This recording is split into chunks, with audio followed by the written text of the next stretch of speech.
Hello everyone สบายดีนักเรียนทุกคนในคลิปวิดีโอนี้ครูตุ้ยก็ยังสืบต่อมาแบ่งปันบทเรียนวิชา Reading number 6 การอ่าน6มีคำศัพท์ประโยคคำถามคือแนวใดนั้นเฮาไปฝึกอ่านพร้อมกันเลย Write the singular plural of each nounเขียนจำนวนน้อยหรือจำนวนหลายของแต่ละคำนาม Number 1 eye 2 eyes ตาเบื้องเดียวตาสองเบื้อง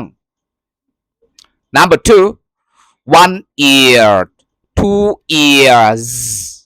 หูเบื้องเดียวหูสองเบื้อง Number 3 1 bird2 birds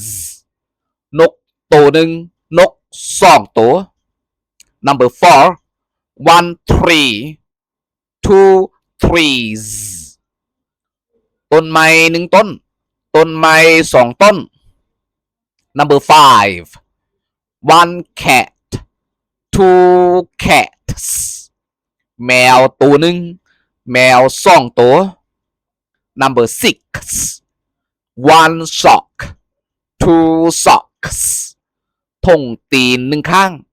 ทงตีนสองข้าง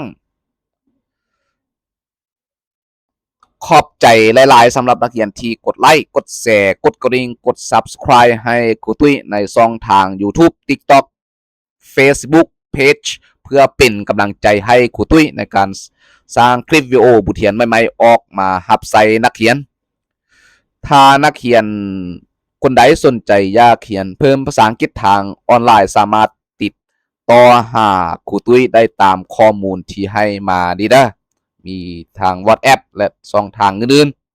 ๆ Thank you very much ขอบใจหลายๆเด้อ